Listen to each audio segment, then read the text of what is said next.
سقيت قلوبنا.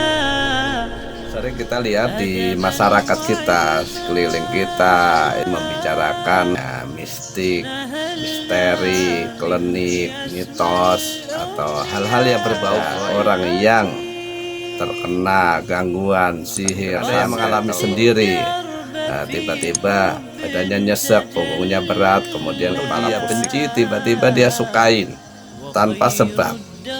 Ini satu gejala gangguan sihir atau santet. Ciri dari orang yang bertakwa bahwasanya mereka mengimani hal yang gaib sesuai yang dikabarkan dalam Al-Quran, sebagaimana dalam firman Allah surat Al-Baqarah, yaitu orang-orang yang beriman kepada yang gaib dan mendirikan sholat dan menafkahkan sebagian rizkinya. Bahwasanya tentang masalah gaib pasti seputar masalah jin, setan. Keberadaannya dia ikut campur tangan dalam kehidupan manusia. Ingin naik pangkat jabatan, ada yang terjebak dalam yaitu minta pertolongan pada bangsa jin. Dan Allah gambarkan orang tersebut di dalam firman-Nya surat Jin ayat 6. A'udzubillahi minasyaitonirrajim. Bismillahirrahmanirrahim.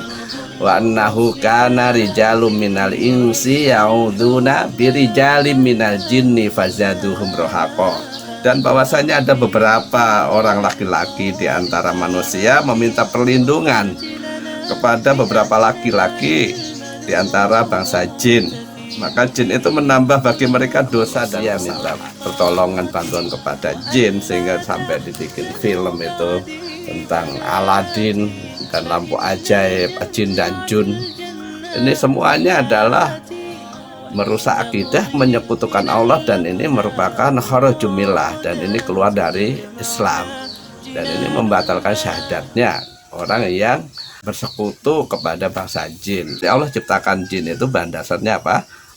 Dari nyala api, sehingga Abdullah bin Abbas mengatakan bahwasanya mimari jiminar ini maksudnya adalah dari nyala api yang murni, nggak ada campurannya. Jadi betul-betul asli api.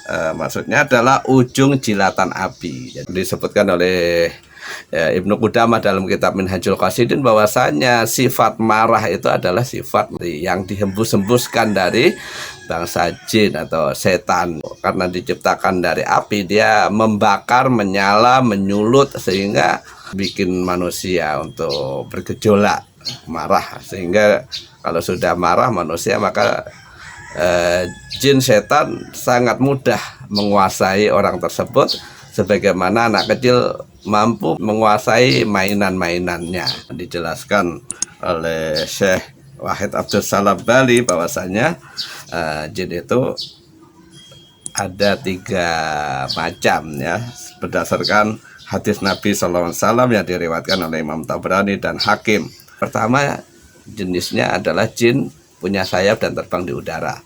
Jenis yang kedua adalah jin itu berupa ular dan kalajengking. Rasulullah SAW mengingatkan kepada umatnya bahwasanya hati-hati untuk dalam hal apabila engkau melihat di air banyak ular, maka ketahuilah itu istananya iblis. Makanya hati-hati ya kita.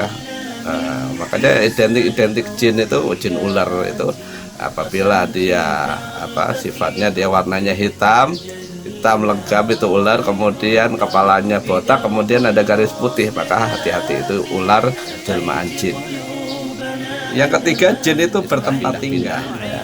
Jin juga suka pindah-pindah, jadi tergantung. Kalau ada tempat-tempat kosong atau tempat-tempat yang jauh dari keramaian manusia, misalkan pohon besar, kemudian sungai, kemudian lembah, bukit, gunung, itu jin suka seperti itu. Hal-hal yang berbau najis, seperti WC, kamar mandi, maka hati-hati. Rasulullah ngajarin kita kalau masuk kamar mandi atau WC untuk berdoa, Allahumma inni a'udzubika minal khubuthi wal khaba'ith.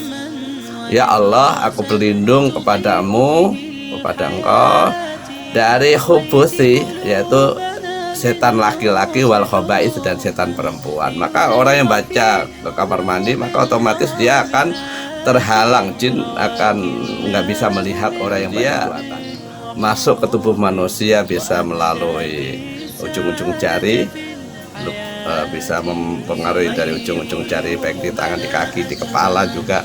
Ketika hamba tersebut, manusia tersebut lalai jauh dari Allah, maka otomatis dia masuk ke tubuh, dan masuk ke tubuhnya itu karena dia mungkin salah wirid, zikir, amalan yang tidak dicontohkan baik dari dalam Al-Quran maupun Sunnah Nabi, atau dia masuk ke tubuh manusia itu karena dia dipakai, jadi dia belajar ilmu tenaga dalam dan dia dipakai sehingga dia suka seperti itu, atau dia masuk ke tubuh manusia karena dia dikirim atau disantet, disihir. Nah, di sini makanya Rasulullah SAW mengajarkan umatnya untuk yang namanya ruqyah syariah.